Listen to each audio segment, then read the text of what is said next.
Welcome to our Devos. We are talking about overcoming in church. And if you can get to the place where you overcome fear, well, you win a lot of your battles. Fear is mentioned so much in the Old and the New Testament. And it's important for us as Christians to know how we ought to process fear. So the title of this devotion is called Fight Fear with Facts. So here's fact number one about fear out of the million that I could talk about. Fear freezes and faith frees. Fear freezes and faith frees. Some of the times in our lives, we find ourselves not wanting to take the first step. We agonize. We procrastinate. There was something that I was working on, and I was really afraid. I'll be honest, I was afraid about it. It's a business thing that I'm doing. It's a really big thing that I'm involved in. And I was scared. So because I was scared, I was procrastinating. And the way, if you're looking at procrastinating, if you want to be an expert procrastinator, the way that you can get good at it is just by researching. While I'm researching this, I'm looking into this. I'm looking into doing this. I'm looking into trying this. Well, I did something really big, and I put myself on a time limit. And God honored my desire with doing something really miraculous.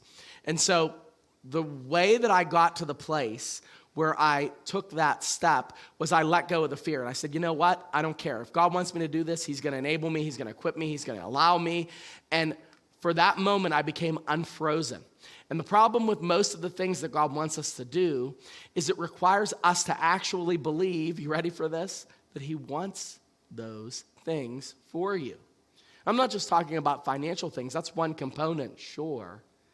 But also in the things that are really destroying you, about how you relate to people, about how you connect to others in the church. We had Rooted. We had close to 70 people sign up for Rooted. I spoke at the Rooted opening last night, and I'll tell you the truth. Every single one of those people made a decision to step out in faith and try something different. Well, that requires faith, and that requires letting go of maybe some fears or even some preconceived notions that they had.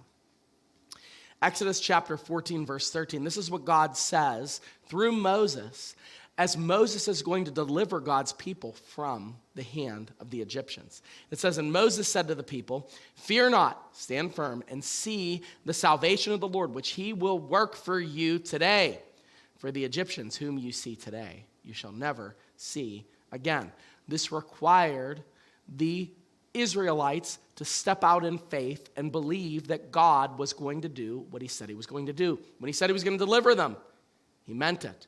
When he said he would protect them, he meant it. When he said that he would overcome God's enemies, he meant it. And this is exactly the promise that we have to cling to. Fear will cause us to be paralyzed in the agony of indecision. But faith will cause us to take a step into the uncertainty, believing that God is the one that controls the outcome. I will stand here today and promise you that God controls the outcome. So walk in faith instead of freezing in fear.